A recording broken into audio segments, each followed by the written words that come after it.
welcome to the channel. My name is Ash and I'm here with a review for Ruffy and the Riverside on Xbox. Now, this was developed by Zocrates Laboratories and it's published by Phiphen Games, and I was looking to present a copy for this review. It released on the 26th of June 2025 and it's on, I think, basically all platforms, but I played it on my Xbox, and on Xbox it's playable on Xbox One and Xbox Series X and S.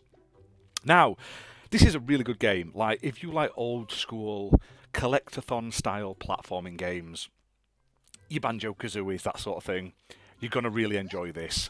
Now, this game sees you playing as Ruffy, who's like the chosen one. He has this ability where he can copy and paste things onto other things and change textures and stuff like that. And you basically accidentally unleash this evil cube that's out here trying to destroy the world of Riverside, which is where you live. And it basically gets free, ends up destroying this sign, like this Hollywood sign at the top of the area. And it's up to you to repair that sign, basically, and stop the evil cube. Now, along the way, you'll meet a whole cast of cool characters, and there's tons of side quests, tons of puzzles that'll keep you busy that aren't really anything to do with the story at times. And it's a big open world, and I like the fact that you can basically go anywhere from the get-go, pretty much entirely. You can wander around your heart's content. You don't have to do the story quest in, like, one after the other. You can just go off and do the side quest. You can just go off and explore, do what you want. I thought that was really cool.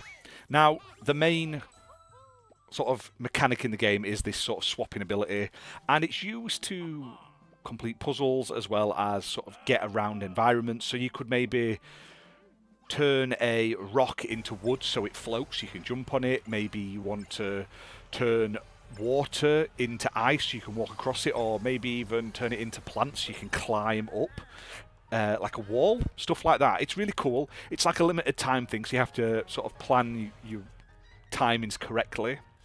But it's really interesting. It's fun. It has a really nice, like, hand-drawn, like, art style for the character, which I thought was really cool. The animations look great. The story gets a little bit convoluted, I thought, as you progress, but I was more interested in the actual gameplay itself than the story. I was just enjoying playing a classic platforming game. The soundtrack is great. It's a proper platforming, like, collectathon soundtrack. It fits perfectly with the game, but everything just looks great. Like, the characters look great. They're all, like, hand-drawn and sort of like, it looks like a flip book when they're moving and everything like that, like animated. It's really, really cool. Like, you can see where they've all been, like, hand-coloured in, and it just adds a little bit of charm to it. Now, all the environments are 3D, but the characters are all, like, 2D paper characters, and I thought it worked really well. Now, some of the puzzles, I will say, especially early in the game, are rather confusing, because you'll have to complete them by doing things you've never heard of and you've never been taught how to do. It doesn't hold your hand that much. You have, like, an introduction, and that sort of sets you on your way. But after that, you've just got to sort of figure it out yourself. You've got to... It's like trial and error gameplay, and that's not a bad thing at all. It's not the longest of games. Like, I think there's 6 letters, if I remember correctly, that you have to collect for the sign, and they're all in, like, different areas. And some of these are platforming based. Some of them are doing things for other people. Like, there's one where you have to help this, I think it's a ghost win a grave, like, decorating contest. It's very silly, but it's very tongue-in-cheek, the dialogue and everything like that. I thought that was really fun. I will say, it's not perfect, but I don't think any game really is. It's a little bit clunky, and then, like I say, it's the puzzle quest solutions early on that make it a little bit more difficult. But you don't have fall damage, which is nice. If you absolutely mess up, you don't have to worry too much. You just sort of fall, which is great. There's no awkward, like, accidental deaths because you just fell off a little bit too high platform or something like that. That's really good. I like that there's also, while there's the 3D platforming gameplay, there's also these 2D sections where you sort of, like, jump into, like, pictures and walls, and then there's like old school like 2D platforming sections. I thought that was really good, and you can actually interact with them from outside of it as well, so you can sort of manipulate them before going into them. That's really cool. Like, it's well thought of, it's well designed. There's a lot of love and care in it, and it's a proper love letter to old school platformers.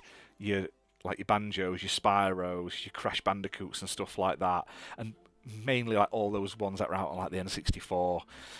It's great. It's probably one of the best platformers I've played this year. I think it's up there with like Nico Dorico for me in how much I enjoyed it. It just has a nice charm to it. It has great characters, nice writing. There's a lot of dialogue though. You have to speak to everyone to really truly uncover the story and everything like that. But it's worth it. There's worth exploring. There's a nice map system so you can sort of see what you've got to do and where you've got to go and stuff like that. Enemies, there's like combat and avoiding them as well. It's really good. I really enjoyed it. Like I say, it's one of those games that makes you want to keep playing till you've got the full completion. And there's tons of secrets and collectibles and stuff like that to find. So it's worth exploring, going off the beaten track, and especially once you've figured out how to do more things, going back to places you've already visited to see if actually maybe you can unlock something, because you'll have come to something earlier and you'll have no idea what you're doing. But later on you'll be like, I know exactly how to deal with that. So this is one of those things where it gives you a bit of progression-based sort of follow-up. You just go back and redo things and unlock more and find more. But all in all, it's an absolutely great game that I highly recommend you play. So check it out. It's available right now on basically all platforms. On Xbox, it's playable on Xbox One and Xbox Series X and S consoles. I played it on Series X and it ran really, really well. It's optimized for Series X and S consoles, and it's priced at $16.99. So for that price, you're getting an absolutely solid platforming game made by very created people. Like, they're very, very great at what they've done. I love the way you explore and the swap mechanic. Really, really fantastic. Like I say, probably one of the best platformers I've played in 2025. So hit that like button, hit subscribe, guys, and I'll see you soon for more gaming content. Thanks for watching.